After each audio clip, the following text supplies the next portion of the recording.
Hello दोस्तों, मेरा नाम है रॉबर्ट कॉच और मैं एक जर्मन हूँ। मैं क्या करता हूँ? मैं एक जनरल प्रैक्टिशनर हूँ, like a doctor, okay, in Germany. So just kidding. Robert Koch, Robert Koch, Robert Koch. क्यों? क्यों? आखिर क्यों बार बार एग्जामिनर इस क्वेश्चन को इस बंदे के बारे में बार बार पूछते हैं? माइक्रोबायोलॉजी को इस बंदे ने ऐसा क्या दे दिया कि हिस्ट्री में इस बंदे का नाम दर्ज हो गया? आइए देखते हैं कि इस बंदे ने आखिर किया क्या है। Solid media. रॉबर्ट कॉच ने इंट्रोड्यूस किया सॉलिड मीडिया को बैक्टीरियाज को कल्चर कराने के लिए। तो सॉलिड मीडिया आखिर है क्या? सॉलिड मीडिया जो होता है वो एक मिट्टी की तरह काम करता है। मिट्टी, मिट्टी यानी कि ग्राउंड। जैसे कि खेतों में मिट्टी होती है और मिट्टी में होते हैं बहुत सारे न्यूट्रिएंट्स जिसे प्लांट्स एब्जॉर्ब करते हैं और ग्रो करते हैं। सॉलिड मीडिया के ही कारण we are able to isolate the micro organisms. For example, जंगलों में बहुत सारे वेराइटीज़ के प्लांट्स होते हैं, उसमें से हम सिर्फ अपने यूज़ के प्लांट्स को इस्तेमाल करते हैं, ग्रो कराते हैं। Same as that we grow micro organisms in solid media and उसको हम आइसोलेट करते हैं और अपने मतलब के माइक्रो ऑर्गेनिज्म को ग्रो कराते हैं और उनके ऊपर स्टडी करते हैं। एक बार क्या हुआ कि रॉबर्ट कॉच के एक असिस्टेंट की वाइफ ने रॉबर्ट कॉच को सजेस्ट किया कि क्यों ना हम अगार को यूज़ करें एज अ सॉलिडिफाइंग एजेंट। तो अपने कोच भाई साहब तो भाई एक्सपेरिमेंटल आदमी है, तो बोले चलो क्यों ना करके देखते हैं। और वो बहुत ही अच्छे से ग्रो हुआ उसमें बैक्टीरिया कि आज भी हम अगार को यूज़ करते हैं एज अ सॉलिडिफाइंग एजेंट और ये मोस्ट कॉमनली यूज़ होता है। रॉबर्ट कॉच ने कुछ ऐसे तरीके भी बताए जिससे बैक्टीरिया को प्योर कल्चर में आइसोलेट कर सकें। अब भाई देखो, बैक्टीरिया हमको इकट्ठा तो कहीं मिलेगा नहीं एक टाइप का, वो अलग अलग टाइप के हमको नेचर में मिलते हैं। रॉबर्ट कॉच भाई साहब ने कई ऐसे तरीके दिए, मेथड्स दिए जिससे कि हम उनको आइसोलेट कर पाएँ एक प्योर कल्चर में। तो इससे स्टडी करने में बहुत ही आसानी होती है। अब रॉबर्ट जी ने हमको हैंगिंग ड्रॉप मेथड दिया जिससे हम बैक्टीरिया की मोटिलिटी को टेस्ट कर सकते हैं। अब ये हैंगिंग ड्रॉप मेथड होता क्या है, आइए देखते हैं। हैंगिंग ड्रॉप में हम एक माइक्रोस्कोप की स्लाइड लेते हैं और उस स्लाइड में हम एक कैविटी क्रिएट करते हैं। अब उस कैविटी में हम डालते हैं अपने सैंपल को जिसमें बैक्टीरिया प्रेजेंट हो। यहाँ पे अपन ने डाल दिया सैंपल। अब उस सैंपल को हम ऊपर से कवर स्लिप से कवर कर देते हैं। तो अब देखें तो यहाँ पे एक बन गया ड्रॉप। अब इस ड्रॉप को हम माइक्रोस्कोप के अंदर देखते हैं। इससे फ़ायदा ये होता है कि बैक्टीरिया को मिलता है 3 डायमेंशनल मूवमेंट का मौका। बैक्टीरिया कहीं भी मूव कर सकता है किसी भी डायरेक्शन में, ऊपर नीचे। तो इससे हमें समझने में मदद मिलती है कि बैक्टीरिया का मूवमेंट क्या होगा, उसकी मोटेलिटी क्या होगी। और तो और रॉबर्ट साहब ने डिस्कवर किया कुछ बैक्टीरियाज को, जैसे कि एंथ्रेक्स बेसिलाई, ट्यूबरकल बेसिलाई और कोलेरा बेसिलाई को। किसी भी बैक्टीरिया को देखने के लिए हमें उसे स्टेन करना पड़ता है, तब जाके वो हमें माइक्रोस्कोप में विजिबल होता है। रॉबर्ट कॉच जी ने हमें एलिनीन डाई स्टेनिंग टेक्निक दिया जिससे हम बैक्टीरियाज को स्टेन कर सकें। जो सबसे ज़्यादा इम्पॉर्टेंट है वो है कोच पॉटसुलेट्स। इसी पे सबसे ज़्यादा क्वेश्चन बनते हैं और वाइवा पे भी इसे पूछा जाता है। मैं रिकमेंड करूँगा कि वाइवा पे आप जैसा बुक में दिया गया है लाइन टू लाइन वैसा जाके बोल के आ जाएं, तो इससे आपका इम्प्रेशन और नंबर भी अच्छे मिलेंगे। अब इन पोस्टुलेट्स को समझने की कोशिश करते हैं कि ये हैं क्या और ये क्या बोल रही हैं।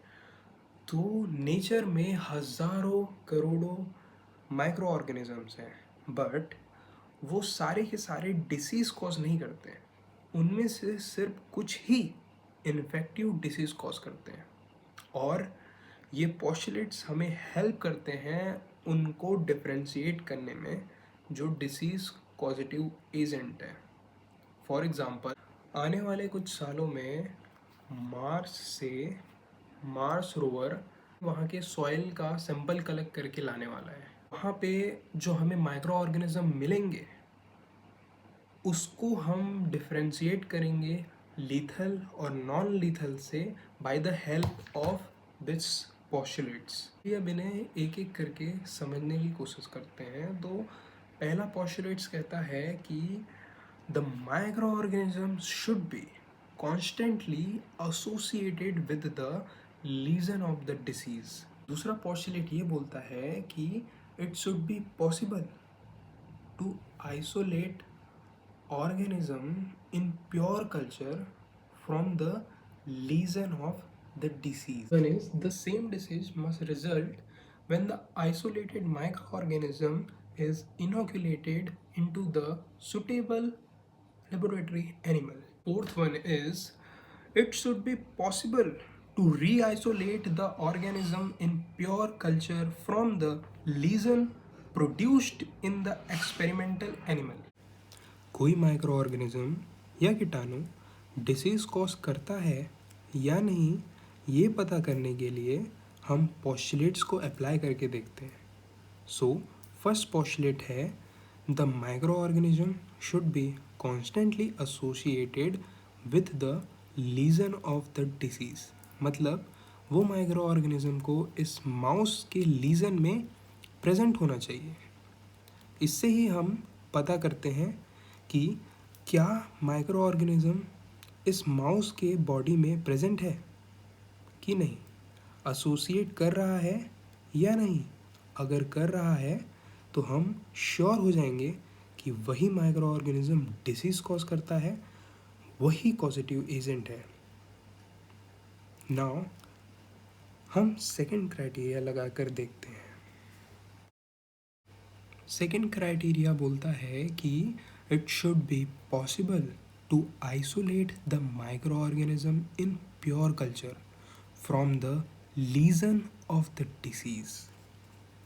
अब जो माइक्रो ऑर्गेनिज्म हमें इस माउस में मिला है उसे प्योर कल्चर में आइसोलेट कर पाना पॉसिबल होना चाहिए, जैसा कि इस डायग्राम में हो रहा है। Micro organism are grown in pure culture, colony form हो रही है। अब नेक्स्ट क्राइटेरिया लगा कर देखते हैं। The same disease must result when the isolated micro organism is inoculated into a suitable laboratory animal. जैसा कि आप देख रहे हैं, यहाँ एक हेल्दी माउस में उस आइसोलेटेड माइक्रो ऑर्गेनिज्म को इंजेक्ट कर रहे हैं और ऐसा करने से हमें उस हेल्दी माउस में वही डिसीज़ मिलनी चाहिए और वही माइक्रो ऑर्गेनिज्म मिलने चाहिए जो हमें डिसीज्ड माउस से मिले थे। Now let's apply fourth criteria. It should be possible to reisolate the organism in pure culture from the lesion produced in the experimental animal.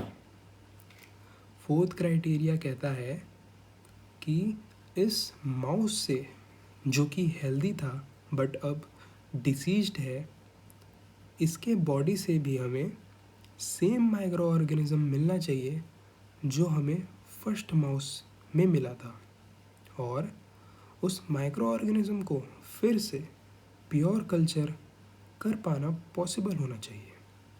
यही कहता है फोर्थ क्राइटेरिया। आगे चलकर साइंटिस्टों ने इन पोस्टुलेट्स को और स्ट्रॉन्ग बनाने के लिए एक क्राइटेरिया और ऐड किया, that antibody to the causative organism should be demonstrable to the patient serum. इसका मतलब उस माइक्रो ऑर्गेनिज्म के अगेंस्ट में बॉडी के अंदर सीरम में उसके अगेंस्ट जो एंटीबॉडी होंगे वो डेमोन्स्ट्रेबल होने चाहिए। मतलब वो प्रेजेंट होने चाहिए। तो दोस्तों, ये थे इन 4 क्राइटेरिया के एक्सप्लेनेशन। रॉबर्ट कॉच के इन पोस्टुलेट के एक्सेप्शन भी हैं, जैसे कि ट्रेपोनेमा पैलिडिया। तो ये जो है वो कल्चर नहीं हो पाता है, हम इसे कल्चर प्योर प्योर कल्चर नहीं कर सकते हैं।